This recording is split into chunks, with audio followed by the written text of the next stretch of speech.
Olá pessoal, olá amigo internauta que acompanha o programa Depois da Vírgula.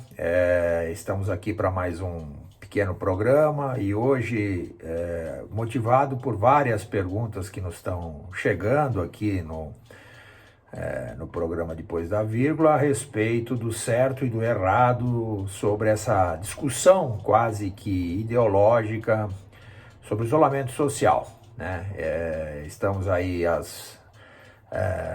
convivendo aí já com a mudança política do Ministério da Saúde, e a pergunta, obviamente, que todos nos fazem afinal, é possível continuarmos com esse processo de isolamento social sem ter um maior problema ou um impacto gigantesco na economia? E aí muitos daqueles que já pensavam num problema maior, agora mais preocupados, e aqueles que não pensavam estão aí preocupados com isso. Bom, primeiro que a gente tem que responder duas questões. Se nós compararmos as decisões fiscais em relação ao resto do mundo, né, os países envolvidos, a gente vai ver que o nosso investimento para combater o coronavírus de uma forma geral, incluindo o isolamento social, obviamente, está na ordem líquida, cuidado, né? Porque tem estudos que trazem 11%, 12% do PIB, mas isso não é verdade, porque tem algumas medidas de não efeito fiscal, que é aumento, a não exigência de alavancagem de bancos públicos, ou seja, aumento ao risco. Isso tem um impacto aí de quase 600 bilhões. Enfim, de forma líquida, o investimento do Brasil está em torno de 7,5% do PIB. E os demais países, em média, temos países com 25%, países com 12%, países com 11%. Em média, os países envolvidos estão investindo em torno de 18% do PIB. Bom, eu acho que aí de uma forma bem simplória e de uma medida bastante eficaz, basta você olhar o efeito do isolamento social na Europa e o efeito do isolamento social no Brasil. O isolamento social no Brasil está em constante debate porque as pessoas entendem que não estão sendo atendidas no seu clamo de ficar em casa.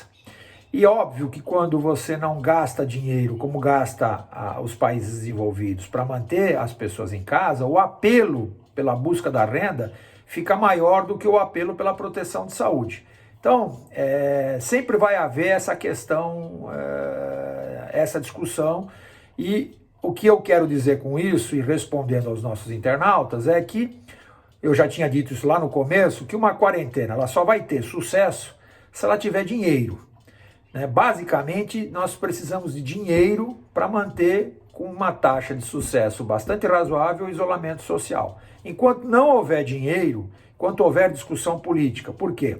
Porque aqui no Brasil, diferente dos países envolvidos, o que tomou conta do cenário nacional foi uma discussão ideológica de nós contra eles, os que são a favor, os que são contra. E aí eu vou lembrar exatamente a Teoria dos Sentimentos Morais, escrito em 1759, um dos grandes livros de filosofia moral de Adam Smith, né? O pai da economia moderna, que diz o seguinte: o homem é guiado pelo seu próprio egoísmo. É o egoísmo do padeiro que garante o pão na mesa do pedreiro. É o egoísmo do açougueiro que mantém a carne na mesa do padeiro. Ou seja, as pessoas são guiadas pelo seu egoísmo.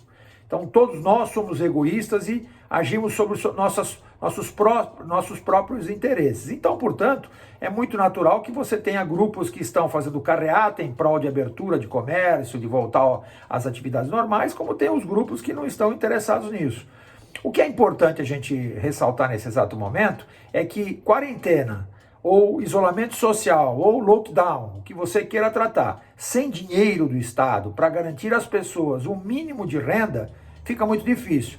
Apenas lembrando um dos discursos infelizes aí que está circulando na internet, é a questão da redução de salário de servidor público, redução de salário de empresas, sendo que em outros países os executivos ou os eletivos, que é o poder executivo e o poder judiciário, deixaram à disposição os seus vencimentos para o Estado. Ou seja, o que deveria acontecer aqui é que prefeitos, governadores, deputados, vereadores teriam que colocar seus vencimentos e suas vantagens econômicas à disposição do Estado e não cobrar dos trabalhadores, dos funcionários públicos que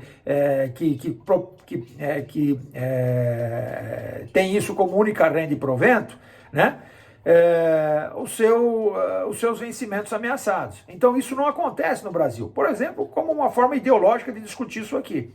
Eu estou só colocando alguns pontos que estão aí para serem observados. Vai existir sim, sem dúvida nenhuma, sempre uma discussão quem está certo, quem está errado.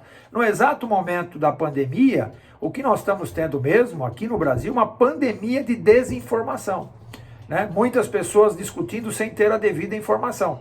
Então é importante que o ministro da Economia tenha suas preocupações, até o presidente Jair Messias Bolsonaro, até os governadores, o Dória, o Witzel, entre outros, tenham suas preocupações, porque eles têm interesses difusos, interesses diferentes em relação, obviamente, ao objeto econômico, ao objeto da saúde.